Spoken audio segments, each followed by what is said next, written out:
దేవుని యందు భయభక్తులు కలిగి ఉండటం అంటే ఏంటి? అసలు దేవుని యందు భయభక్తులు కలిగి ఉండటం అనే విషయం ఏంటి?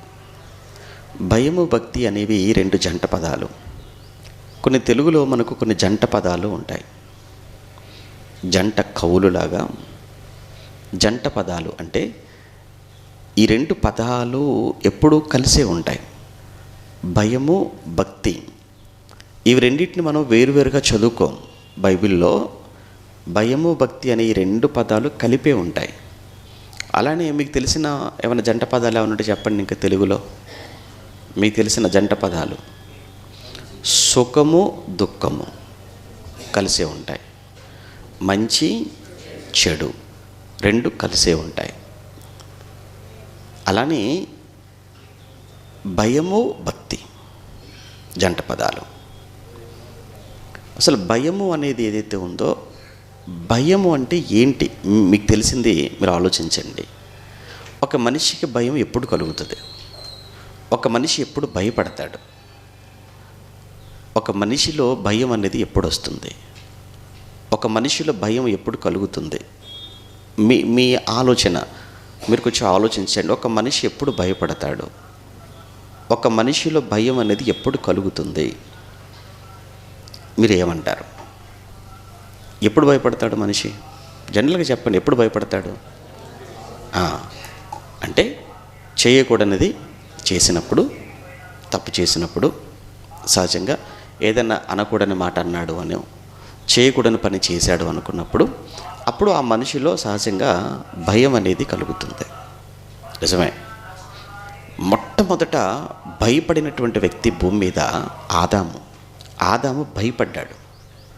ఆదాము ఎందుకు భయపడ్డాడు? ఆదాము ఎప్పుడు భయపడ్డాడు? ఆదాము కూడా చెయ్యకూడని పని చేశాడు. చెయ్యకూడని పని ఆదాము చేశాడు. ఏంటి ఆయన చేయకూడని పని అంటే, దేవుడు దేనిని తినవద్దు అని చెప్పాడో, తినవద్దని దేవుడు ఆజ్ఞాపించిన ఆ వృక్ష ఫలాలు ఏం చేశాడు? తిన్నాడు. అప్పుడు భయపడిపోయాడు. దేవుడు వచ్చినప్పుడు భయపడిపోయి దాక్కున్నాడు అని మనం 3వ అధ్యాయంలో చదువుకుంటాం, ఆదికాండంలో. ఓకే, ఏది ఏమైనా భయం అనేది మనిషిలో కాని పని, తప్పుడు పని చేసినప్పుడు సహజంగా ప్రతి మనిషిలో భయం కలుగుతుంది. కానీ దేవుడు పట్ల భయం అనేది తప్పు చేస్తేనో, కాని పని చేసినప్పుడు మాత్రమే దేవుడి పట్ల భయంతో ఉండాలి అనేది కాదు. అసలు దేవుని భయం ఉంటే తప్పే చెయ్యం. విషయం ఏంటంటే, తప్పు చేసిన తర్వాత అందరూ భయపడతారు. ఇక అర్థమైంది? తప్పు చేసిన తర్వాత అందరూ భయపడతారు. కానీ దేవుని భయం ఏం చేస్తుందంటే, నేను తప్పు చేయనివ్వదు. ఫస్ట్ దేవుని భయం ఒకవేళ నీకుంటే, దేవుడు అనగానే ఆ దేవుడు పట్ల నీకు ఆ గౌరవం నీకున్నప్పుడు, ఆ భయం నీకున్నప్పుడు తప్పు చేయడానికి ఛాన్స్ లేదు. ఉదాహరణకు 4వ కీర్తన మనం చదువుకున్నాం, చూసారా? 4వ కీర్తన 4వ వచనంలో, 4వ కీర్తన 4వ వచనం, 4వ కీర్తన 4వ వచనంలో ఏం రాయబడిందో ఒక్కసారి ఆ మాట చూద్దాం. భయము నొంది పాపము చేయకండి. పాపము చేసి భయపడకండి కాదు, పాపము చేసి భయపడకండి అని కాదు. అసలు భయము నొంది పాపము చేయకండి అన్నాడు. అంటే భయం ఉంటే పాపం చెయ్యవు అని అర్థం. ఈరోజు చూడండి, భయం అనేది బొత్తిగా లేదు మనుషులలో. అంటే ఎవరి భయం లేదు. దేవుడు భయం తర్వాత లేండి. దేవుడు కనబడని వాడు. దేవుడు కనబడడు కదా. కనిపించని దేవుని భయం తర్వాత. కానీ అసలు ముందు కనబడుతున్న మనుషులకు కూడా మనిషి భయపడట్లేదు. పిల్లలు ఉన్నారు, చిన్నపిల్లలు.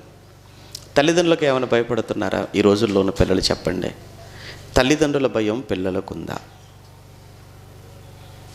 లేదు, ఎక్కడ కూడా కనిపించట్లేదు. అలా అని దాసులు పని వాళ్ళు ఉన్నారు. యజమానుల భయం ఏమైనా ఉందా వారికి అంటే, యజమాని భయం వాళ్ళకేమీ లేదు. ఇంక చెప్పండి, ఎవరికైనా ఎవరి భయమైనా ఉందా అంటే ఎవరి భయము కూడా ఈరోజు మనుషుల్లో మనం చూడలేకపోతున్నాం. ఈరోజు సమాజంలో చట్టం అంటే ఏమైనా భయం ఉందంటే చట్టానికి కూడా ఎవడు భయపడట్లేదు. ధైర్యంతో తప్పు చేస్తున్నారు, ధైర్యంగా పాపం చేస్తున్నారు.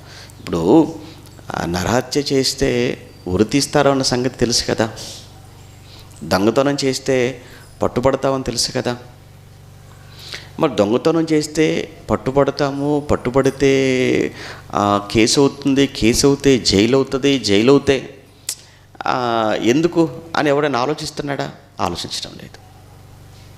ఎందుకు చంపాలి మనిషిని? చంపి నేనెందుకు నేరస్తుని అవ్వాలి, చంపి నేనెందుకు జైలుకి వెళ్ళాలి అని ఆ భయం ఉంటే చంపుతాడా మనిషిని? చంపడు. అంటే పిల్లలు తల్లిదండ్రులకు భయపడట్లేదు. అలానే ఈరోజు బడిలో కూడా మీరు చూడండి, విద్యార్థులకు ఏమైనా ఉపాధ్యాయులు అంటే ఏమైనా భయం ఉందా అంటే లేదు. తల్లిదండ్రుల భయం లేని పిల్లలు, ఉపాధ్యాయుల భయం లేని విద్యార్థులు, చట్ట భయం లేని సమాజం. ఇక దేవుడు భయం ఏముంటుంది చెప్పండి? కానీ దేవుని భయం అది నిన్ను పాపము చేయకుండా చేస్తుంది అన్నాడు. ఇక మనం దేవుని నమ్ముకున్నామని మనం చెప్పుకుంటాం చాలా గొప్పగా.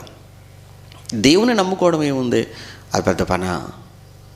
అది చాలా గొప్పదిగా మీరు అనుకోవచ్చు. కానీ దేవుని నమ్ముకోవడం అనేది అది పెద్ద విషయం కాదు. కారణం ఏంటంటే దేవుణ్ణి నువ్వే కాదు, నేనే కాదు, మనుషులే కాదు, దయ్యాలు కూడా దేవుణ్ణి నమ్ముకున్నాయట. మీకు తెలుసా? బైబిల్లో ఉన్నమాట. దయ్యాలు కూడా దేవుని నమ్మాయి. అంటే దయ్యాలు దేవుని నమ్మాయా? నమ్మాయి. నువ్వు దేవుని నమ్మావు, దయ్యాలు దేవుని నమ్మాయి. యాకోబు పత్రిక 2వ అధ్యాయంలో, యాకోబు పత్రిక 2వ అధ్యాయం 19వ వచనంలో, యాకోబు పత్రిక 2వ అధ్యాయం 19వ వచనం, యాకోబు పత్రిక 2వ అధ్యాయం 19 చూడండి. దేవుడొక్కడే అని నువ్వు నమ్ముచున్నావు, అలాగూ నమ్ముట మంచిదే. దయ్యములను నమ్మి వణుకుచున్నవి అన్నాడు. చూడండి, నువ్వు దేవుడు ఒక్కడే అని నమ్మావు, దయ్యాలు కూడా దేవుడు ఒక్కడే అని అవి నమ్మాయి. ఇంకా ఎక్స్ట్రా నీకు లేని క్వాలిఫికేషన్ వాడికి ఒకటి ఉంది. ఏంటంటే నీకేమో భయం లేదు, వాటికేమో భయం ఉంది. అయితే ఇక్కడ ఇంకొక విషయం ఏంటంటే అవి భయం ఉన్న వాటి గుణం, వాటి స్వభావం, వాటి లక్షణం మాత్రం మారదు. అది దయ్యం అంతే. నీకు అర్థమైందా? దయ్యాలు నమ్మాయి, నమ్మిన ఉపయోగం ఏముంది? అది దయ్యమే. అప్పుడప్పుడు చాలామంది మన దాంట్లో కూడా ఉంటారు, సంఘాలలో కూడా. నమ్ముకున్నారు, మార్చుకున్నారా? ఏమీ మారలేదు. బుద్ధి మారదు, వాళ్ళ ప్రవర్తన మారదు, వాళ్ళ మనసు మారదు. ఇప్పుడు దయ్యాలు కూడా నమ్మాయి, వాటి స్వభావం ఏమైనా మార్చుకున్నాయా? వాటి మనసు ఏమైనా మార్చుకున్నాయా? లేదు.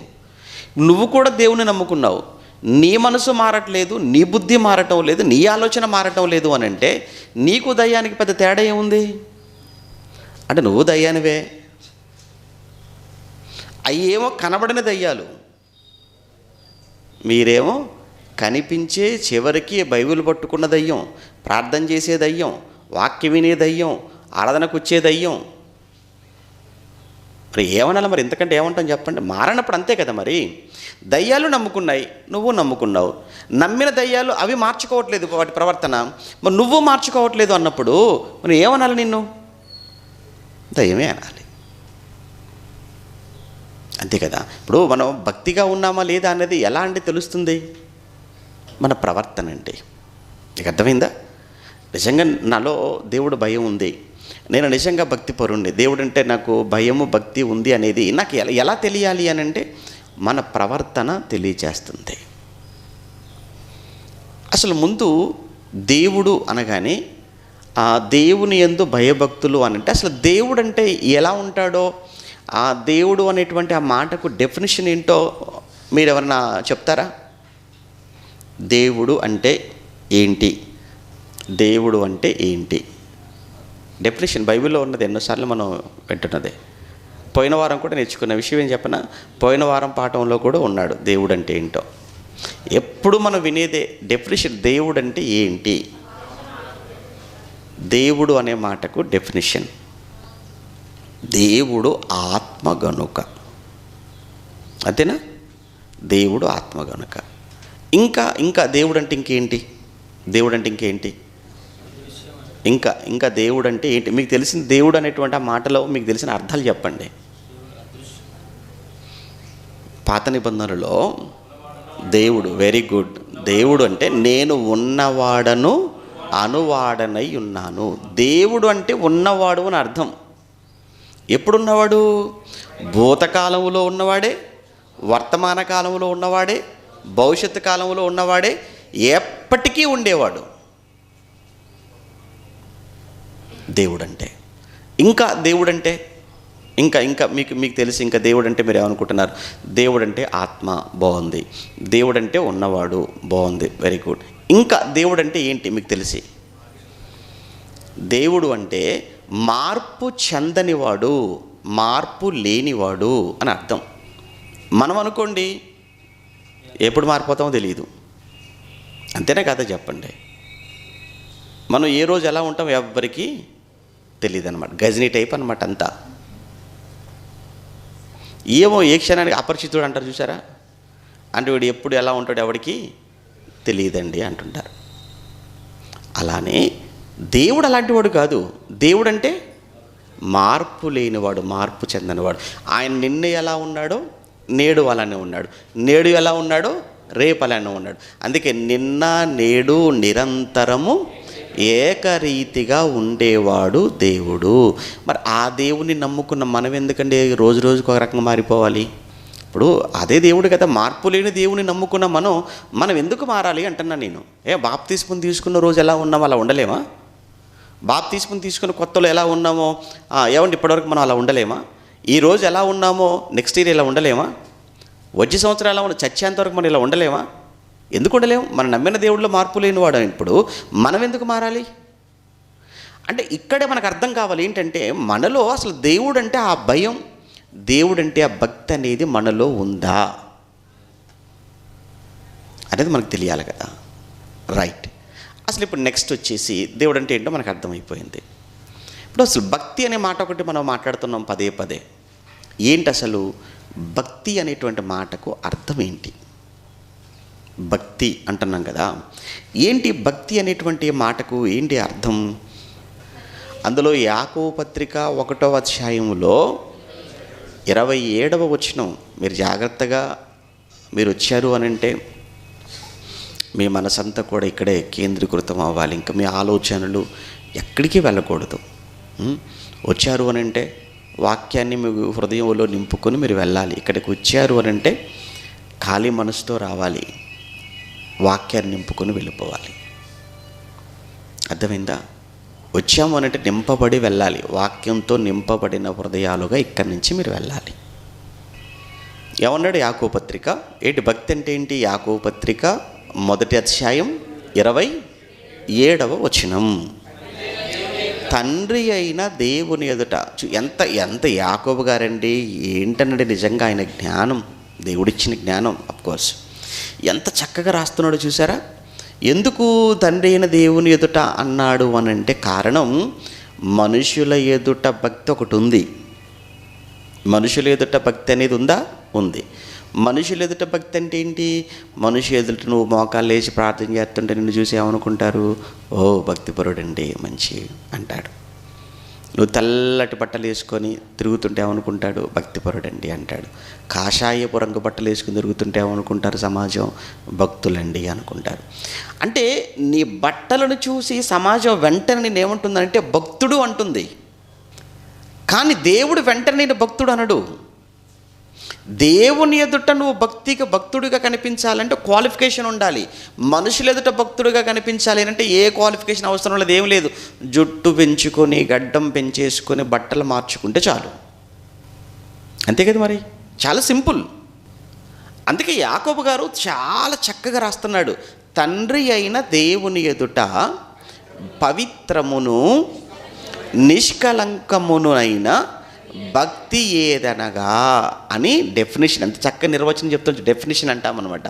ఏదనగా దిక్కులేని పిల్లలను, విధవరాండ్రను వారి ఇబ్బందులలో పరామర్శించుటయు, ఇహలోక మాలిన్యము, అది ఇక్కడ మనకు ఇంపార్టెంట్. ఇహలోక మాలిన్యము తనకంటకుండా తన్ను తాను కాపాడుకొనుట. ఇహలోక మాలిన్యము అంటే ఏంటి? ఇహలోక మాలిన్యం అంటే ఈ లోక సంబంధమైన మాలిన్యం, ఈ లోక సంబంధమైన మురికి, ఈ లోక సంబంధమైన పాపం, ఈ లోక సంబంధమైన ఎన్నో దేవుడు అసహించుకునే కార్యాలు ఉన్నాయి. అవి నీకంటుకోకుండా చూసుకోవాలన్నాడు. ఇహలోక మాలిన్యం అంటే ఈ లోక పాపం నీకు అంటుకోకూడదు, నువ్వు అంటుకోకుండా బతకాలి. ఏమండి సాధ్యమా అంటే ఎందుకు సాధ్యం కాదు? ఇప్పుడు బైబిల్లో కొంతమంది భక్తులు ఉన్నారంటే, కొంతమంది భక్తులు వాళ్ళు పాత నిబంధన కాలంలో అంటే ఆ పితరుల కాలంలో కొంతమంది భక్తులు ఉన్నారు, ధర్మశాస్త్ర కాలంలో భక్తులు ఉన్నారు, కొత్త నిబంధనలో భక్తులు ఉన్నారు, అన్ని కాలాల్లో ఉన్నారు భక్తులు. భక్తులు అంటే ఇప్పుడు చెప్పాం కదా, ఇహలోక మాలిన్యాన్ని అంటుకోకుండా తమ్మును తాము కాపాడుకున్నవారు అని అర్థం. ఎక్కువగా ఈరోజు మనం చూస్తుంటే ఈ లోక మాలిన్యం ఏంటి? మీకు తెలిసినటువంటి ఈ లోక సంబంధమైన మాలిన్యం, ఈ లోక సంబంధమైన పాపం, ప్రతి మనిషిని ప్రభావితం చేసే పాపం ఏంటో మీకు తెలిసింది ఒకటి చెప్పండి. చాలా ఉన్నాయి, ఒకటి చెప్పండి. ఈ లోక సంబంధమైన ఈ లోక మాలిన్యం అంటే ప్రతి ఒక్కడు దానికి బానిసైపోవటం, ప్రతి ఒక్క మనిషిని అది పాడు చేస్తూ ఉంది. ఏంటి అంటే ధనాపేక్ష, డబ్బు. ఏమండి నాకు అసలు డబ్బు అంటే పెద్ద ఇష్టం లేదండి అనేవాళ్ళు ఎవరైనా ఉన్నారా? నాకు డబ్బు అంటే ఎలర్జీ అండి అనేవాళ్ళు ఒకళ్ళు చూపించడం చూద్దాం. లేదు, ప్రతి మనిషికి అది కావాలి. చివరికి అవసరమైతే దేవుని నమ్మేస్తాను, నాకు డబ్బులు ఇస్తానంటే. అవసరమైతే దేవునికి ఇచ్చే సమయం ఉంది చూసారా? ఇప్పుడు ఇది దేవునికి ఇచ్చే సమయమేనా? ఇది ఆదివారం ఆరాధన, ఇది ఎవరి సమయం? ఇది దేవుడు. కానీ ఈ సమయాన్ని కూడా మనం డబ్బు సంపాదించుకోవచ్చా? ఈ సమయంలో కూడా మనం సంపాదించుకోవచ్చా? పనికి వెళ్ళిపోతే రావని డబ్బులు వస్తాయి. మరి దేవునికి ఇచ్చే ఈ సమయాన్ని దేవునికి ఇవ్వక నేను సంపాదించుకుంటే అంటే దేవుని సమయాన్ని నేను దేనికి వాడుకుంటున్నాను? సంపాదన కొరకు నేను వాడుకుంటున్నాను అని అంటే ఏమనాలి చెప్పండి? దేవుడు నన్ను ఏమంటాడు? ఒరేయ్, ఇది నా సమయం కదా, ఇది నాకు ఇవ్వవలసిన ఈ సమయాన్ని నాకు ఇవ్వకుండా నీ అవసరం కోసం, నీ డబ్బు కోసం నువ్వు వెళ్ళిపోతున్నావు అని అంటే నీకు నాకంటే అది నీకు ఎక్కువైపోయింది. మాయా, ధనాపేక్ష అన్నాడు. అది సమస్త విధములైన కీడులకు మూలం. డబ్బు డబ్బు డబ్బు డబ్బు. ఏం డబ్బు, ఎంత డబ్బు, ఎంత సంపాదిస్తారు? చూస్తుంటే ప్రపంచంలో మన కళ్ళ ముందు ఎంతమంది అంటే నిజంగా ఈ సోషల్ మీడియాకి అందుబాటులోకి రావటం ఒక ఇంత మనకు మేలైంది. ఏంటంటే వాళ్ళ గురించిన అన్ని సంగతులు ఎప్పటికప్పుడు మన కళ్ళతో చూసేటువంటి అవకాశం ఉందా? ఇప్పుడు ఉంది. ఇది లేనప్పుడు మనకు చూసే అవకాశం లేదు. కానీ మన కళ్ళతో మనం చూస్తూ కూడా మనలో మార్పు రావడం లేదనంటే ఏమనాలి? ఇంకా ఎంత సంపాదించిన వాళ్ళు ఎలా అర్ధాంతరంగా కొంతమందికి ఉంటుంది. ఏమని అనిపించిద్ది అంటే, ఏమండి నేను ఆరాధనకు వస్తున్నాను కదా, నేను ప్రభువులో చాలా బలంగా ఉన్నాను, భక్తిగా ఉన్నాను, ఆరాధనకు వచ్చే భక్తిగా ఉన్నా బలంగా ఉన్నా మనకంటే అసలు దేవుణ్ణి నమ్మనివాడు, దేవుడు లేడన్నవాడు, భక్తిహీనుడైన వాడు ఒక పచ్చి మోసగాడు, వాడు మనకంటే అన్ని విషయాల్లో ఎదుగుతున్నాడు, వాడు మనకంటే అన్ని విషయాల్లో బాగున్నాడు, మనకంటే అన్ని విషయాలలో చక్కగా ఆరోగ్యంగా ఉన్నాడు. మనకేంటండి, మనకే రోగాలు, మనకే అప్పులు, మనకే కష్టాలు, మనకే సమస్యలు, మనకే బాధలు, ఎవడు అన్నీ చూడండి, అన్నీ మనకేనండి, అసలు దేవుడే లేడన్నవాడు మాత్రం చూడండి ఎంత ఎంజాయ్గా ఉన్నాడో అని చూసి ఏమనిపించిద్దనంటే, అసలు నాకు దేవుడు అవసరమా? 1, 2 నాకు భక్తి అవసరమా? 3 అసలు నాకు ఈ వాక్యం అవసరమా? ఎందుకు? ఇవేవి లేనివాడు ఎలా ఉన్నాడు? బాగున్నాడు. అన్నీ ఉన్న మనం ఎలా అయిపోతున్నాం? ఇలాంటి వారి కోసమే 73వ కీర్తన రాశాడు ఆసాపు గారు. ఆ కీర్తన చదువుకున్న తర్వాత అది ఇలాంటి ఆలోచనలతో మీరు ఉంటారు కాబట్టే మనకు వస్తాయి కనుకనే ఎప్పుడో రాయించేసాడండి. ఓరే నాయనా, భక్తిహీనులు బాగున్నారని మీరు అనుకుంటున్నారు, భక్తిహీనులు ఆర్థికంగా బాగున్నారు, ఆరోగ్యంగా బాగున్నారు, వాడికి ఏ రోగాలు రావటం లేదు, వాడికి తెగులు కూడా పుట్టట్లేదని చెప్తాడు. అక్కడ వాడికి తెగులు కూడా పుట్టట్లేదు, ఆయన చూసి నాకు చాలా అసూయ కలుగుతుంది అని బాధపడుతూ ఉంటాడు అనమాట. పాప ఎవరు? ఆసాపు గారు. అదే కదా చదువుకుంటాం మనం. ఆసాపు కీర్తన 73వ కీర్తనలో 73వ కీర్తన ఏమంటున్నాడు? ఎన్నో వచనం 8వ వచనం కానీ 3వ వచనం కానీ, భక్తిహీనుల క్షేమం నాకు కంటబడినప్పుడు. చూడండి అక్కడ ఎవరి క్షేమం? అది భక్తిపరులు కాదు, భక్తిహీనుల క్షేమము నా కంట పడినప్పుడు గర్వించు వారిని బట్టి నేను మత్సరపడి తిని, మరణమందు వారికి యాతనలే లేవు, మంచి చావు. తర్వాత వారు చాలా పుష్టిగా ఉన్నారట. వాళ్ళు ఎలా ఉన్నారట? పుష్టిగా ఉన్నారు. ఎవరు? భక్తిహీనులు పుష్టిగా ఉన్నారు. మీ ఇంట్లో ఎవరైనా ప్రార్థనకు రాని వాళ్ళు పుష్టిగా ఉంటే మీకు ఏమనిపించడు? నేనేం ప్రార్థనకి వెళ్తున్నా రోగంతో ఉన్నా, ఆడు ప్రార్థనకు రాని ఆడు మాత్రం ఎలా ఉన్నాడు? పుష్టిగా ఉన్నాడు. ఎవరిని ఇంట్లో ఉన్న మీరు మాత్రం అప్పుల్లో ఉన్నారు, మీ ఇంటి పక్కన వాళ్ళు అసలు ప్రార్థనకి రారు, వాళ్ళు మాత్రం బిల్డింగ్ల మీద బిల్డింగ్లు కడుతూ ఉంటారు. మీకు ఏమనిపించి చెప్పండి? ప్రార్థనకి వెళ్ళి నేనేంటి అప్పుల్లో ఉన్నాను, ప్రార్థనకి రాని వాడేంటి ఏమంటే బిల్డింగ్ల మీద బిల్డింగ్లు కడుతున్నాడు అని మీకు ఎలా అనిపించింది చెప్పండి? కొంచెం ఇబ్బందిగా అనిపించదా? బాధ కలుగుతుందా లేదా? ఖచ్చితంగా ఏదో ఒక సమయంలో ఏదో ఒక క్షణాన్న మీకు ఆలోచన ఖచ్చితంగా వచ్చే ఉండాలి. అప్పుడు మీరు 73వ కీర్తన చదువుకోండి, బాగుంటుంది. 73వ కీర్తన వాళ్ళు చదివి వినిపించకండి, మీరు చదువుకోండి. వాళ్ళకి చదివి వినిపించటం కాదు, మీరు చదువుకోండి అంటున్నాను అంతే. చదువుదాం తర్వాత. ఏమన్నాడు ఇంకా అలా? మా ఇతరులకు కలుగు ఇబ్బందులు వారికి కలగవు అంటే మనకు కలిగే ఇబ్బందులు ఏవి వాళ్ళకి రావట. ఇంకా చూడండి, ఇతరులకు పుట్టినట్లు వారికి ఏ రోగం, ఆ చివరికి కరోనా కూడా రాకుండా వాళ్ళకు బాగానే ఉన్నారు, మనకే వచ్చాయి అన్నీ అన్నట్టుగా ఉంది. ఏమంటే ఇతరులకు పుట్టు తెగులు వారికి పుట్టదు, కావున గర్వము కంఠహారము వారిని చుట్టుకుంది. ఒరేయ్ చూసావా, మీరు యేసు అంటున్నారు, బైబిలు అంటున్నారు, దేవుడు అంటున్నాడు, ఆరాధన అంటున్నారు, ఇవి ఏవి లేవురా, నేను చూసావా ఎలా ఉన్నానో అని వాడు చాలా గర్వంతో ఏమవుతుంటాడు? వెర్రవీగిపోతుంటాడు. కంగారు పడకండి, అస్సలు కంగారు పడకండి. ఇలాంటి వారందరూ కుప్పు కూలిపోవటానికి ఎంత సమయం పట్టదు, ఒకే ఒక్క క్షణం అన్నాడు అంతే. ఎక్కడ? 21 యోబు గ్రంథం 21వ అధ్యాయం 13వ వచనం. యోబు గ్రంథం 21వ అధ్యాయం 13వ వచనం. వారు శ్రేయస్సు కలిగి, ఎవరు వీరు? అదే ఇప్పుడు మాట్లాడుతున్నాం చూసారా, భక్తిహీనులు, వారే అన్నమాట. వారు శ్రేయస్సు కలిగి తమ దినములు గడుపుదురు, ఇంతలోనే వారికి దినం వస్తుంది అనేసాడు అనమాట. అదే ఆ మాటలో ఉన్న అర్థం. మళ్ళీ చదవండి. వారు శ్రేయస్సు కలిగి తమ దినములను గడుపుదురు, ఒక్క క్షణములోనే పాతాళమునకు దిగిపోవుదురు అన్నాడు. ఎంత ఒకే ఒక్క క్షణం. గతంలో చెప్పుంటాను అనుకుంటున్నాను ఒకసారి. సరిగ్గా ఇదే ఫిబ్రవరి మాసం, లాస్ట్ ఇయర్ ఫిబ్రవరి 2023 కదా. లాస్ట్ ఇయర్ అంటే 2023 ఫిబ్రవరి 6వ తేదీ అనుకుంటాను, బాగా గుర్తు. టర్కీలో భూకంపం వచ్చింది. తెలుసా ఎంతమంది చనిపోయారంటే? ఆల్మోస్ట్ 25,000 మందికి పైగా చనిపోయారండోయ్. చాలా నిజంగా. తెల్లవారి వెయిట్ న్యూస్లో ఒక ఆర్టికల్, ఒక న్యూస్ వచ్చింది.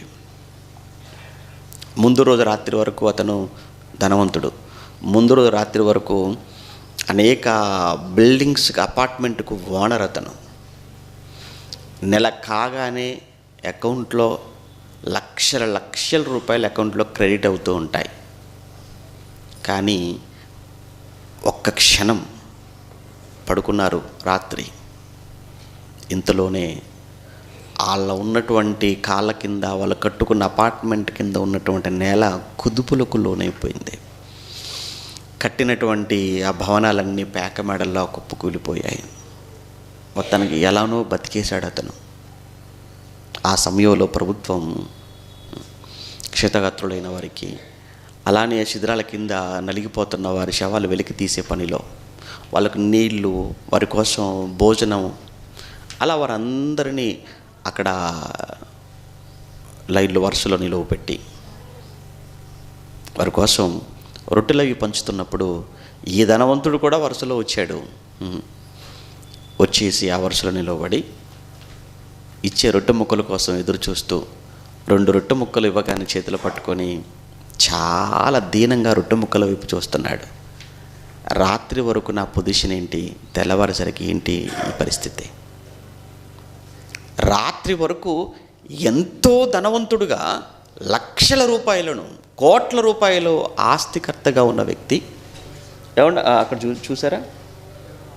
కేవలం 6 క్షణాలట, 6 క్షణాలు అంతే. ఏముందంటే అక్కడ న్యూస్, 42 ఏళ్ల యజమాని స్థాయి నుంచి వాళ్ళు వీళ్ళు ఇచ్చిన 3 బ్రెడ్లు తిని ఎక్కడో తలదాచుకునే స్థాయికి చేరాడితను. టర్కీ భూకంపం నేర్పిన పాఠం. మనం ఈరోజు ఈ క్షణం, ఈ నిమిషం ఇలా ఉన్నందుకు దేవుడికి 1,00,000 సార్లు థ్యాంక్స్ చెప్పుకోవాలి. జీవితం తలకిందులు అవ్వడానికి ఎంత సమయం కావాలి? ఒక్క క్షణం. ఎంత విచిత్రం కదా. మీరు ఏమనుకుంటున్నారు? కాళ్ళు కొన్నారని కంగారు పడుతున్నారా? భూములు సంపాదించుకుంటున్నారని బెంగ పెట్టుకుంటున్నారా? మేము సంపాదించుకోలేకపోతున్నామని?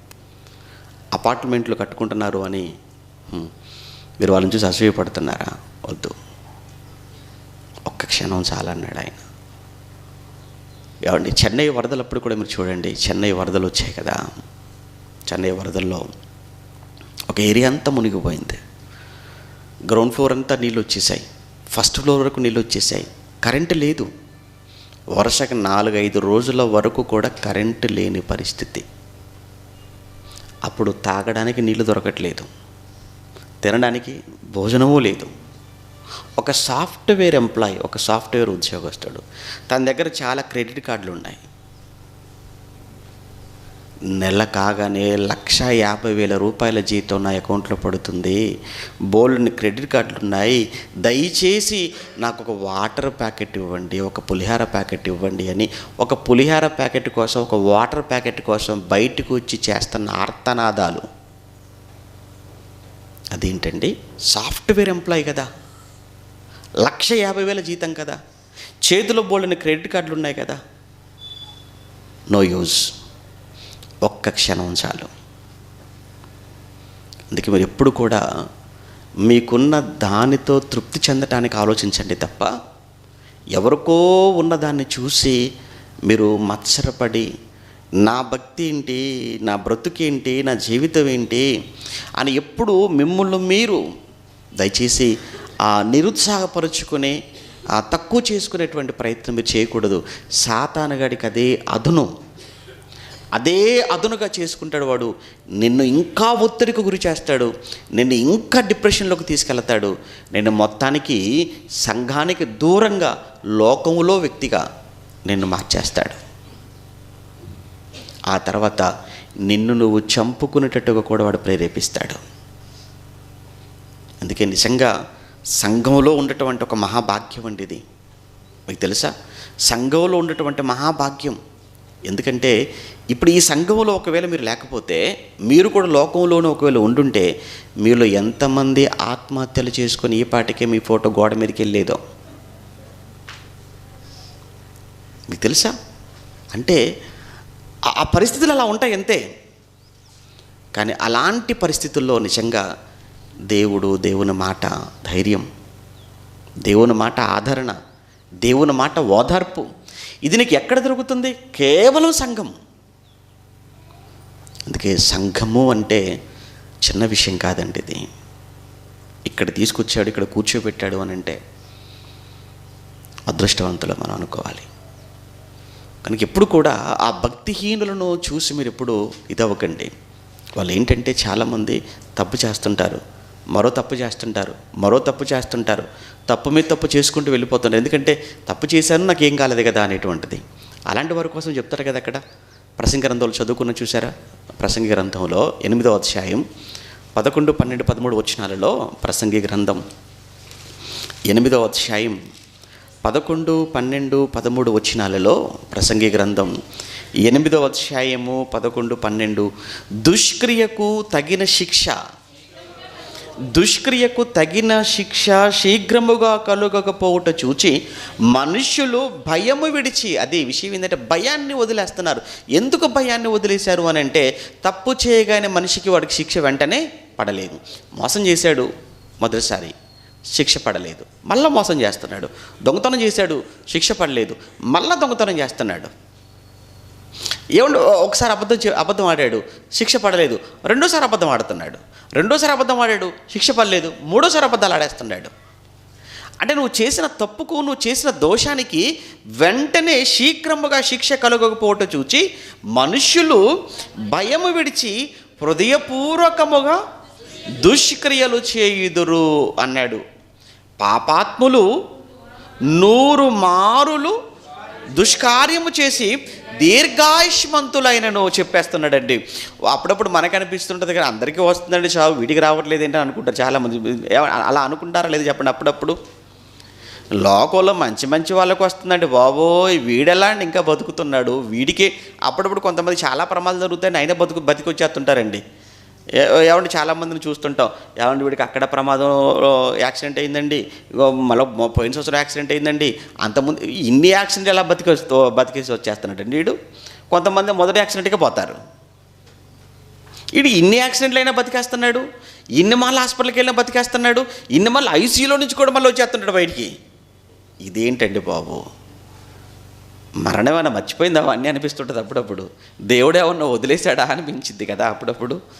ఏమి లేదు, దేవుడు చెప్తున్నాడండి. ప్రతిదానికి బైబిల్లో సమాధానం ఉంటుందండి, బైబిల్ చెప్పనదంటూ ఏమీ ఉండదు. ఏమన్నాడు చూడండి, నా మాట ఎంత బాగుందో. పాపాత్ములు 100 మారులు దుష్కార్యము చేసి దీర్ఘాయుష్యమంతులైనను దేవుని యందు భయభక్తులు కలిగి ఆయన సన్నిధికి భయపడువారు క్షేమముగా ఉందురు. భక్తిహీనులు దేవుని సన్నిధిని భయపడరు గనుక వారికి క్షేమము కలగదనియు వారు నీడ వంటి దీర్ఘాయువును పొందకపోవుదురనియు నేను ఎరుగుదును అన్నాడు. ఇంతకు వాళ్ళు పాపాత్ములే, ఎంతకాలం బ్రతికినా వారికి క్షేమము కలుగదు అన్నాడు. క్షేమం ఉండదు. నోవా జలప్రళయానికి ముందు చూడండి ఎలా బతికారండి అందరూ కూడా. తినేసి తాగేసి పెళ్ళి విందులు వినోదాలు ఎగరటం గెంతటం, ఏమండి హేళన, ఎలా బతికేశారు. సడన్గా జలప్రళయం వచ్చేసింది, అందరూ పోయారు. ఇప్పుడు క్షేమంగా కాపాడబడింది ఎవరు? నోవాహు. సొదొమ గొమొర్రా కూడా మీరు చూడండి ఎలా ఉందో. అప్పటి వరకు ఇష్టానుసారంగా బతికారు, సడన్గా ఆకాశం నుంచి అగ్నిగంధకాలు కురిశాయి. తప్పించబడింది ఎవరు? క్షేమంగా ఉన్నది ఎవరు? లోతు. అందరూ శిక్షించబడింది ఎవరు? వాళ్ళు. కానీ మీరు ఏమనుకోవాలి, వాళ్ళని చూసి వాడు ఎక్కువ కాలం బతికేస్తున్నారు ఏంటని మీరు అనుకోవాల్సిన పని. వాళ్ళకి క్షేమం లేదన్నాడు. వారికి క్షేమము కలుగదు ఎప్పటికైనా. మీరు చూడండి, కనుక మీరు వరి అవ్వద్దు. ఒకటి, మనం దేవుని యందు భయభక్తులు కలిగి ఉండటం అనేది ప్రాముఖ్యం. అప్పుడు వెంటనే ఏమంటే ఒక వ్యక్తి భయభక్తులు కలిగి ఉన్నాడు అనటానికి ఏంటి గుర్తు అని నెక్స్ట్ ప్రశ్న మనకు వస్తుంది. ఒక వ్యక్తి భయభక్తులు కలిగి ఉన్నాడు అని అంటే, ఒక వ్యక్తి భక్తి కలిగిన వాడైతే, ఒక వ్యక్తి దేవుని పట్ల భయం ఉన్నవాడైతే ఎలా ఉంటాడు అన్నదానికి బైబిల్లో చెప్పే సమాధానం చూద్దాం. ఏమండి భక్తి కలిగిన వాడు ఎలా ఉంటాడు, ఈ వ్యక్తి భయభక్తులు కలిగి ఉన్నాడు అని ఎలా చెప్పాలి మనం అన్నదానికి బైబిల్లో కొన్ని మాటలు మనకు కనబడుతుంటాయి. సామెతల గ్రంథం 8వ అధ్యాయం, సామెతల గ్రంథం 8వ అధ్యాయం 13వ వచనం. సామెతల గ్రంథం 8వ అధ్యాయం 13వ వచనం ఏమన్నాడు? యెహోవా యందు భయభక్తులు కలిగి ఉండుట చెడుతనమును అసహించుకొనుటయే అన్నాడు. భయభక్తులు కలిగి ఉండటం అనంటే ఏంటంటే చెడుతనాన్ని అసహించుకోవడం. మీరు చెడును ప్రేమిస్తున్నారా? అసహించుకుంటున్నారా? మీరు చెడును అసహించుకుంటున్నారా? పాపాన్ని అసహించుకుంటున్నారా? మీరు చెడును పాపమును మీరు అసహించుకుంటున్నారు అని అంటే వెంటనే దేవుడంటే భక్తి కలిగిన వాడు, దేవుడంటే భయం కలిగిన వాడు. చెడును మీరు ప్రేమిస్తున్నారు అని అంటే భక్తి లేనివారు, భక్తిహీనుడు అని అర్థం. ఇంకా తర్వాత చూడండి ఇంకేమన్నాడు? గర్వము, అహంకారము, దుర్మార్గత, కుటిలమైన మాటలు నాకు అసహ్యములు అనేసాడు. అంటే గర్వంతో ఉన్నావా? అహంకారమా? దుర్మార్గతన? కుటిలమైన మాటలు అంటే ఇక్కడ మాటలు అక్కడ, అక్కడ మాటలు ఇక్కడ. చెప్పి కుటిలపరుడుగా నువ్వు ఉన్నావంటే భక్తిహీనుల యొక్క లక్షణం అది. కనుక భక్తిపరుడైతే చెడును అసహించుకుంటాడు, దుర్మార్గతకు దూరముగా ఉంటాడు, కుటిలమైన మాటలు రావు, అహంకారం అనేది అతనిలో కనబడదు. మరి ఏం కనబడుతుంది? కంప్లీట్గా వినయం కనబడుతుంది, విధేయత కనబడుతుంది, దేవుని మాటలకు లోబడాలి. అది ఒక్క మాటలో చెప్పాలంటే దేవుడు పట్ల భయము భక్తి కలిగి ఉన్నాడు అన్న మాటకు అర్థం ఏంటంటే దేవుని ఆజ్ఞలకు లోబడి బ్రతకటం. అది దేవుని పట్ల భయభక్తులు కలిగి ఉండటం. ఇప్పుడు నెక్స్ట్ మనకు వచ్చే ప్రశ్న ఏంటంటే, ఓకేనండి బాగుంది, మరి దేవుని ఎడల భయభక్తులు కలిగి ఉంటే కలిగే ప్రయోజనం ఏంటి? నెక్స్ట్ వచ్చే ప్రశ్న ఏంటంటే, ఓకే ఇలా ఉండాలన్నారు, చెడును అసహించుకోవాలన్నారు, అదే భక్తి అన్నారు, బాగుంది, అయితే ఇంత భక్తి కలిగి ఉంటే వచ్చే మేలేంటి, వచ్చే ప్రయోజనం ఏంటి? ఆ మాట కూడా వస్తుంది కదా ప్రశ్న. చూద్దాం. దానికి కూడా బైబిల్ని అడిగితే బైబిల్ చెప్పే సమాధానం ఏంటో, లేదా దేవుడు ఇచ్చే సమాధానం ఏంటో మనం చూస్తుంటే, ముందుగా 1వ అధ్యాయం సామెతల గ్రంథం, 1వ అధ్యాయం సామెతల గ్రంథం 7వ వచనాన్ని చదువుకుందాం. సామెతల గ్రంథం 7వ వచనంలో, యెహోవా యందు భయభక్తులు కలిగి ఉండుట తెలివికి మూలం అన్నాడు. నువ్వు భయభక్తులు కలిగి ఉండు, దేవునికి ఏమి ఇస్తాడంటున్నాడు? తెలివి అన్నాడు. 2వ అధ్యాయం చూద్దామా? 2వ అధ్యాయం ఇంకో మాట చెప్తాడు. 2వ అధ్యాయం 5వ వచనంలో, యెహోవా యందు భయభక్తులు కలిగి ఉండుట ఎట్టిదో నీవు గ్రహించదవు, దేవుని గూర్చిన విజ్ఞానము నీకు లభించును అన్నాడు. చూడండి, ఆయన తెలివి నీకు లభిస్తుంది అన్నాడు. నెక్స్ట్ ఏమన్నాడు? విజ్ఞానము అన్నాడు. విజ్ఞానము నీకు లభిస్తుంది ఎప్పుడు? భక్తిహీనుడు అయినప్పుడు కాదు, దేవుని ఎడల భయభక్తులు కలిగి ఉన్నప్పుడు నీకు తెలివినిస్తాడు, నీకు విజ్ఞానమునిస్తాడు. ఒక్కటి ఆలోచించండి, నిజంగా మీరు తెలివి కలిగి విజ్ఞానవంతులు అయితే మీకు ఏంటంటే భోజనానికి ఒక కొదువు ఉంటుందా? మీరు తెలివి కలిగి మీరు విజ్ఞానవంతులుగా మీరు నడుచుకుంటే మీకు బట్ట కొదువు ఉంటుందా? ఉండదు. అందుకే ఫస్ట్ ఏంటంటే దేవుడికి భయపడటం. దేవుడంటే భయం కలిగి భక్తి కలిగి నడుచుకునే ప్రయత్నం మీరు చేయటం వలన మీరు తెలివి కలిగిన వారుగా విజ్ఞానవంతులుగా కనబడతారు అన్నాడు. ఈ తెలివి ఈ విజ్ఞానంతో పాటు దేవుడు నీకు ఇస్తానని ప్రామిస్ చేసేది ఇంకొకటి ఉంది. 22వ అధ్యాయం, అదే చెప్పాను, 22వ అధ్యాయం సామెతల గ్రంథం 22వ అధ్యాయం 4వ వచనమా? 22వ అధ్యాయం సామెతల గ్రంథం 4వ వచనంలో, యెహోవా యందు భయభక్తులు కలిగి ఉండుట వినయమునకు ప్రతిఫలం మొదటగా అన్నాడు. చూడండి, అంటే అప్పుడప్పుడు ఏమంటే అబ్జర్వ్ చేస్తుంటాము, నిజంగా మీలో భయము భక్తి ఉంటే ఎలా ఉంటారు అని అంటే వినయం కలిగి ఉంటారు. వినయం అంటే విధేయత అండి. పెద్దలకు లోబడాలి కదా, పెద్దలను గౌరవించాలి. ఎప్పుడు కూడా ఎదురు తిరగటం, తిరగబడటం, వ్యతిరేకంగా మాట్లాడటం, విరోధంగా మాట్లాడటం, అది నిజంగా చెప్పండి, మీ పిల్లలు మీకు విరోధంగా మాట్లాడారనుకోండి, మీ పిల్లలు మీకు లోబడే పిల్లలా? మీ పిల్లలు మీ మీదకి తిరుగుబాటు చేశారనుకోండి, మీ పిల్లలు మీకు విరోధంగా మాట్లాడుతున్నారనుకో, మీ కడుపున పుట్టిన మీ పిల్లలు మీకు వ్యతిరేకంగా మీకు విరోధంగా మీ మీద తిరగబడుతున్నప్పుడు ఆ పిల్లలు మీకు మీ పట్ల వినయం చూపించినట్ల ఆ పిల్లలు మీకు లోబడే పిల్లలా? కాదే. అలానే వాక్యానికి మీరు విధేయత చూపిస్తున్నారా? బైబిల్లో రాయబడిన ప్రతి మాటకు, బైబిలుకు దేవుని మాటలకు మీరు విధేయత చూపించగలిగితే అదే దేవుని ఎడల భయభక్తులు కలిగి ఉండటం అనుకుంటే, దానికి ప్రతిఫలంగా దేవుడు ఇచ్చేది ఏంటో చెప్తున్నాడు. చూడండి, ఆయన యెహోవా యందు భయభక్తులు కలిగి ఉండుట వినయమునకు ప్రతిఫలం. మీరు వినయముతో ఉన్నారు అని అంటే మీరు ఆయన ఎడల భయభక్తులు కలిగి ఉన్నారని అర్థం. అయితే ఐశ్వర్యమును, ఘనతయు, జీవమును, అమ్మో 3 చెప్పాడు ఇక్కడ. అక్కడ తెలివి అన్నాడు, జ్ఞానం అన్నాడు, ఇక్కడికి వచ్చేసరికి ఏమన్నాడు? ఐశ్వర్యం అన్నాడు, ఘనత అన్నాడు, జీవము కూడా నీకు కలుగుతుంది అన్నాడండి. ఇన్ని మేళ్ళు ఉన్నాయండి బాబోయ్. ఇప్పుడు చెప్పండి, దేవుడంటే భయము భక్తి కలిగి ఉండటానికి ఎందుకంత కష్టం? ఈ మేలు వద్దా మీకు? తెలివి వద్దా? విజ్ఞానం వద్దా? ఐశ్వర్యం వద్దా? ఘనత వద్దా? మరో బ్రతుకొద్దా? కావాలా? ఒకటే పరిష్కారం, దేవుడంటే భయము భక్తి కలిగి ఉండటం. ఇప్పుడు కొన్ని ప్రశ్నలు అడుగుతాను. బైబిల్ మనం ఎన్ని కాలాలుగా మనం చేసుకోవచ్చు అని చెప్పుకున్నాం. మనం ఎన్నోసార్లు చెప్పుకున్నాం. బైబిల్ మొత్తాన్ని ఎన్ని కాలాలుగా విభజించుకుంది బైబిల్? 3 కాలాలు. మొదటి కాలం ఏమని చెప్పుకున్నాము? పితరుల కాలము. రెండవ కాలం ఏంటి? ధర్మశాస్త్ర కాలం. మూడో కాలం ఏంటి? కృత నిబంధన కాలం. Very good. ఇప్పుడు పితరుల కాలానికి వెళ్ళాం. ముందు పితరుల యుగములో, పితరుల కాలములో దేవుని యందు భయభక్తులు కలిగిన వాళ్ళు ఎవరో మీకు తెలిసిన వాళ్ళు చెప్పండి. ప్రారంభం నుంచి ఆలోచించండి.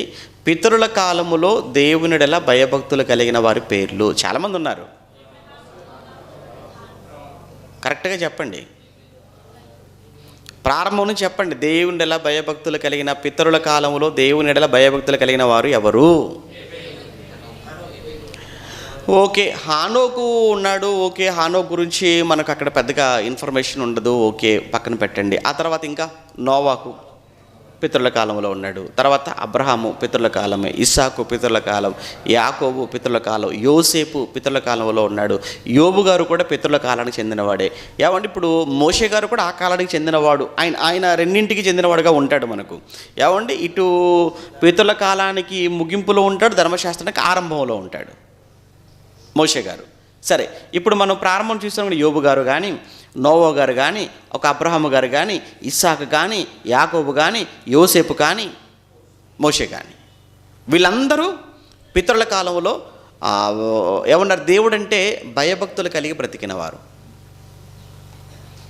నిజంగా వీళ్ళ జీవితాల్లో మనం చూస్తున్నప్పుడు ఒక యోబు జీవితం చూసామనుకోండి. యోబు దేవుడు అంటే భయభక్తులు కలిగినవాడు. కాబట్టి ఆయన ఏం చేశాడంటే చెడుతనమును ఏం చేశాడు? విసర్జించాడని చదువుకుంటాం యోబు గ్రంథంలో. చెడుతనమును విసర్జించాడు. ఆయనకు ఐశ్వర్యం అని తక్కువ ఉందా? లేదు. ఘనత ఏమైనా తక్కువ ఉందా? లేదు. ఓ తూర్పు దేశపు జనులందరిలో అసలు ఆయన మించిన వాడే లేడు. ఎంతమందికి ఆయన ధర్మకార్యాలు చేశాడు? చాలామందికి. ఆకలితో ఉంటే ఆయన ఊరుకునేవాడు కాదు, బట్టలు లేకుంటే ఊరుకునేవాడు కాదు, విధవరాండ్లను చూసి జాలిపడేవాడు, వారికి సహాయం చేసేవాడు. ఇవన్నీ యోబులో మనకు కనిపించే గొప్ప లక్షణాలు. భక్తుడు. మోషే భక్తుడు, ఆయన కూడా. ఒక నోవాకు ఎంత భక్తిపరుడు కదా. దేవుడు చెప్పిన మాటకు లోపడ్డాడు. ఎవరైనా విన్నారంటే నోవా చెప్తే వినలేదండి. కానీ దేవుడు చెబితే నోవాకు విన్నాడా? విన్నాడు. వాడ చేసుకోమన్నాడు, చేసుకున్నాడు. నీ భార్యతో మాట్లాడన్నాడు, మాట్లాడాడు. పిల్లలతో మాట్లాడమన్నాడు, కోడలతో మాట్లాడమన్నాడు, అందరితో చెప్పమన్నాడు, అందరికీ చెప్పాడు. కానీ తన కుటుంబాన్ని మాత్రం చివరికి తను కాపాడుకోగలిగాడు. అందుకే చెప్తుంటాను అప్పుడప్పుడు, మీరు ఎవరికో చెప్దామని కాదు, ఒకసారి మన కుటుంబాల గురించి మనం ఆలోచించుకుందాం. మన కుటుంబాన్ని మనం సరి చేసుకోవడానికే మనకున్న సమయం చాలదు. చక్కగా ఇంకెవరి కోసం మనం ఆలోచిస్తాం చెప్పండి? ఇప్పుడున్న పరిస్థితుల్లో వద్దు. మీకు సమయం దొరికిందని అంటే దయచేసి మీరేంటి, భార్య ఏంటి, చెప్పాను కదా, పిల్లలేంటి, కుటుంబం ఏంటి, కూర్చోండి, ఆలోచించండి, దేవుళ్ళో ఉండండి, భక్తిగా ఉండండి. మనం ఏం చేస్తున్నాం, మనం ఎలా ఉన్నాం, సంఘానికి మనం ఎలా ఉపయోగపడుతున్నాం, సంఘ కార్యక్రమాలు ఎంతవరకు మనం పాల్పంచుకోగలుగుతున్నాం. సంఘం అంటే ఎవరిది? ఆయనకున్నది కదా, ఆయన రక్తంతో సంపాదించుకున్నది కదా. ఏంటి మన కాంట్రిబ్యూషన్ ఏంటి సంఘానికి? మనం చేసే సహాయం ఏంటి సంఘానికి? మనం ఎంతవరకు వెళ్ళగలుగుతున్నాం, ఇవ్వగలుగుతున్నాం, చేయగలుగుతున్నాం అని ముందు మన కుటుంబాల గురించి ఆలోచించుకున్న తర్వాత నెక్స్ట్ మనం ఆలోచించవలసింది సంఘం కోసం. ఎందుకంటే సంఘము ద్వారా నానా విధమైన జ్ఞానం ఇప్పుడు ప్రకటింపబడుతుంది అన్నాడు కదా. సంఘము ద్వారానే జ్ఞానం సమాజంలోనికి వెళ్ళాలి, సంఘము ద్వారానే కార్యక్రమాలు జరగాలి, సంఘము ద్వారానే ఈరోజు దేవుడు మహిమపరచబడాలి, దేవుడు ఘనపరచబడాలి. వ్యక్తిగా కాదు, సంఘముగా. ఇక్కడ ఒక నోవాకును చూసినప్పుడు హేళన చేస్తున్నారు. నోవాకును చెబితే హేళన చేశారు కదా, ఎగతాళి చేశారు కదా. ఏమైనా నీకు పోయే కాలం వచ్చిందా, నీకు పిచ్చి కానీ పట్టింది ఏంటి, ఇక్కడ ఏంటయ్యా వాతావరణం ఎంత బాగుంటే ఏదో జలప్రళయం ఉంటున్నావు, ఏదో వాడుంటున్నావు, నీకేం సమయం అంతా నువ్వు అనవసరంగా వేస్ట్ చేసుకుంటున్నావు, నీకు బుద్ధి లేదా అని నోవాకును చాలా హేళనగా మాట్లాడారు. కానీ నోవాహు తను కాపాడుకోగలిగాడు, తన కుటుంబాన్ని కాపాడుకోగలిగాడు. క్షేమంగా ఆ భయంకరమైన జలప్రళయం నుంచి తప్పించబడ్డాడు. అది నోవాకులో ఉన్న భక్తి, దేవుని మాటకు విధేయత చూపటం. అబ్రహాము కూడా దేవుని మాటకు విధేయత చూపించాడు లేదా చెప్పండి? అబ్రహాము నేను చూపించి దేశంలో వెళ్ళిపోనగానే ఎక్కడికి వెళ్ళాలో కూడా ఏం మాట్లాడలేదు ఆయన. తాను ఎక్కడికి వెళ్ళవలసి ఆయన ఎరుగకనే బయలుదేరాడని చెప్పబడుతుంది. ఆయన ఎరగకనే బయలుదేరిపోయాడట. అంటే ఎంత నమ్మాడు చూసారా దేవుణ్ణి. నేను కొడుకునిస్తాను అన్నాడు, నీ సంతానాన్ని ఆకాశ నక్షత్రాల వల్ల అన్నాడు, ఇసుక రేణువుల వల్ల విస్తరింపచేస్తాను అన్నాడు. 25 ఏళ్ల తర్వాత ఒక్కడినిచ్చాడు. అయినా ఈ 25 ఏళ్లలో తన విశ్వాసాన్ని ఎక్కడ కోల్పోలేదు. భక్తుడు కనుక. ఇస్సాకు 40 ఏళ్ళు వచ్చాయి. మరి 40 ఏళ్ళు వచ్చాయి కదా, నాకు ఎప్పుడు పెళ్లి చేస్తామని అన్నాడా? లేదని అమ్మాయి వెనకాల తిరిగాడా? తిరగలేదు. తండ్రి దగ్గరికి వెళ్ళాడు. ఎవరి అసలు తండ్రి ఇది నా బాధ్యత, నా పని కాదు. ఎవరి పని ఇది? పెళ్లి చేయడం ఎవరి పని? అది తండ్రి పని. వాళ్ళు చూసుకుంటారు, వాళ్ళు ఆలోచిస్తారు. కంప్లీట్గా తనకు వదిలేశాడు ఇస్సాకు. అప్పుడు అబ్రహాం ఆలోచించాడు, అమ్మో నా కొడుకుకు ఈడొచ్చింది, నా కొడుకు వయసు వచ్చేసింది, అమ్మాయి కావాలి. ఎక్కడ వాళ్ళు కావాలి? ఇక్కడ వాళ్ళు అసలే వద్దు. బాగోలేదు కదండి, ఆ కనాన ప్రాంతం బాగోలేదు కదా. మరి ఎక్కడ వాళ్ళు? ఇదిగో నా బంధువులు ఉన్నారు అక్కడ. నా బంధువులు, నా శారా, నా భార్య, తన ఇంటి వాళ్ళు. పంపించాడు, ఎలియాజర్ని పంపించాడు. ఏమండి ఆవిడ కూడా ఎంత మంచిదో తెలుసా? అప్పటికేమైనా ఫోటోలు ఉన్నాయా, ఫోన్లు ఉన్నాయా, మెసేజ్లు ఉన్నాయా? ఏమీ లేవండి. అంతే వచ్చేసిందండి. ఆయనే ఇస్సాకు అన్న సంగతి కూడా పాపం ఈవిడకి తెలియదు. ఎవరైనా అని అడిగిందండి పాపం. తీసుకొచ్చేటప్పుడు ఆ గుర్ర మీద, ఏమండి ఆ ఒంటల మీద తీసుకొని వచ్చేటప్పుడు ఎవరైనా అక్కడ ఎదురుగా కూర్చున్నాడు అని అంటే ఆయనేనమ్మా యజమాని. వెంటనే దిగేసి తను ముసుగేసుకుందని రాయబడింది అక్కడ. అప్పుడు తనకు తెలియదు, చూసుకోవడాలు లేవు. అంటే ఆ రోజుల్లో వాళ్ళు పెద్దలకు ఇచ్చిన, వాళ్ళ తల్లిదండ్రులకు ఇచ్చిన గౌరవం అది. ఇస్సాకు ఎందుకు భక్తుడు అయిపోయాడు అనుకుంటున్నారు? 2 చేతులు కట్టి కొండ మీద తీసుకుని వెళ్ళి ఏమండి ఆ కట్టెల మీద పడుకోబెట్టినంత వరకు కూడా నోరు తెరవలేదండి ఇస్సాకు. ఈరోజు మన పిల్లలు చూడండి, బైబిల్ ఇచ్చి సండే స్కూల్ కూర్చోపెట్టడానికి 30 తిప్పలు పెడతారు, మరి 3 చోట్ల నీళ్ళు తాగిపిస్తారు వాళ్ళను. ఇక చేతులు కట్టేసి పడుకోబెడితే ఊరుకుంటారా మన పిల్లలు?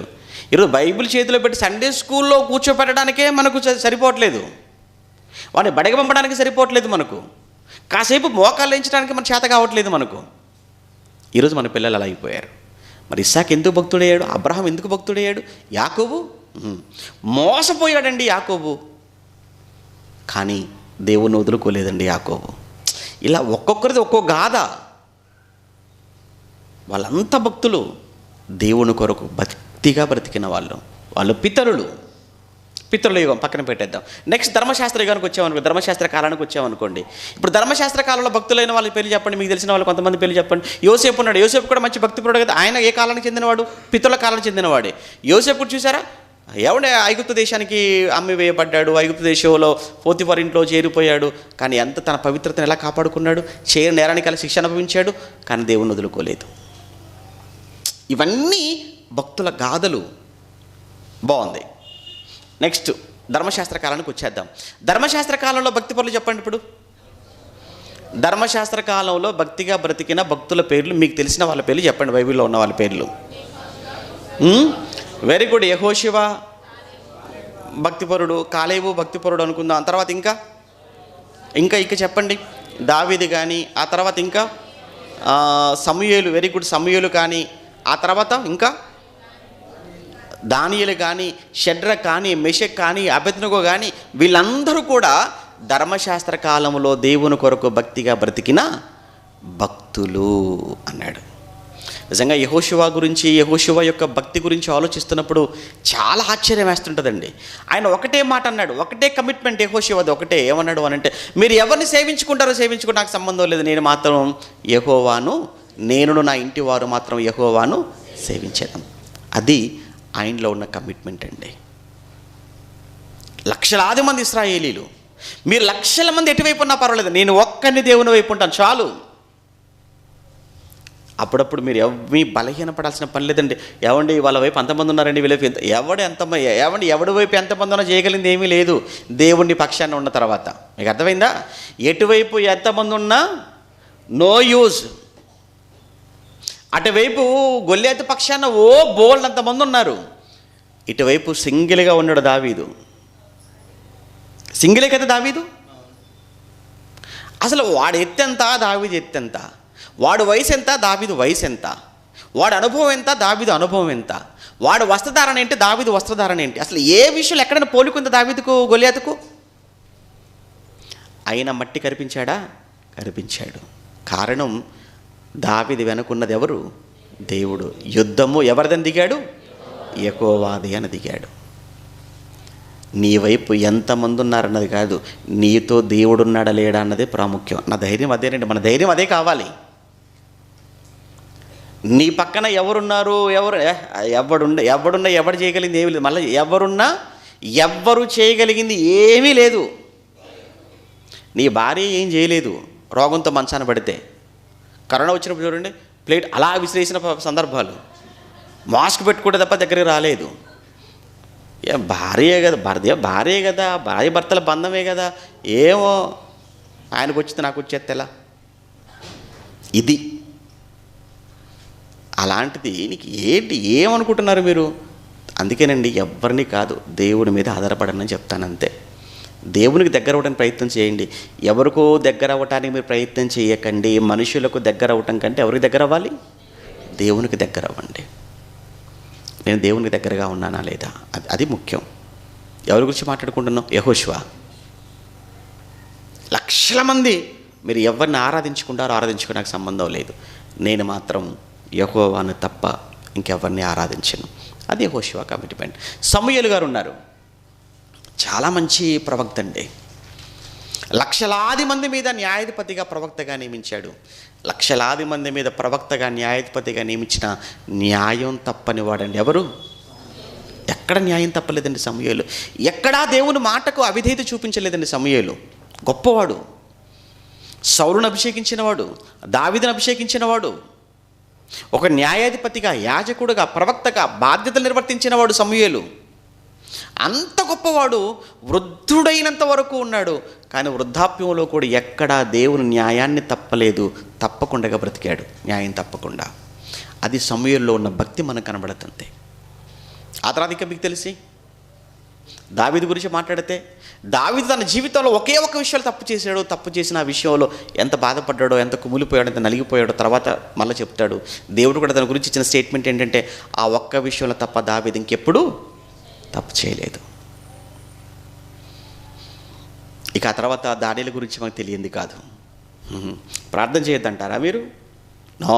నువ్వు చట్టం చేసుకున్నా, చంపుతానన్నా నేను నా దేవుడికి ముమ్మారు ప్రార్థన చేయకుండా మానలేను. వెళ్ళాడు, తలుపులు ఎప్పట్లాగానే తెరిచాడు, కిటికీలు ఎప్పట్లాగానే తెరిచాడు, మోకాళ్ళు వేసి ప్రార్థన చేశాడు. ప్రార్థన చేస్తే సింహాల బోన్లో వేస్తారు కదా, వేయనివ్వండి. చంపేస్తే కదా, చావని, చచ్చిపోతాను. అది దానియేలులో ఉన్నటువంటి భక్తి దేవుడి పట్ల. కానీ దేవుడు కాపాడుకున్నాడు. చూసారా దానియేలును? షడ్రక మేషక అబేద్నెగోలు విగ్రహానికి నువ్వు నమస్కరించాలి, అందరూ నమస్కారం చేయాలి. మీరు ఏమైనా చేసుకొని మీరు నమస్కారం కనబడుతుంది అగ్నిగుండం, అయినా పర్వాలేదు. ఏడింతలు చేస్తున్నారు, అయినా పర్వాలేదు. అది దేవుడి పట్ల చూపించిన భక్తి, భయము, భక్తి. మరి కొత్త నిబంధనలు మీకు తెలిసిన వాళ్ళ పేర్లు చెప్పండి.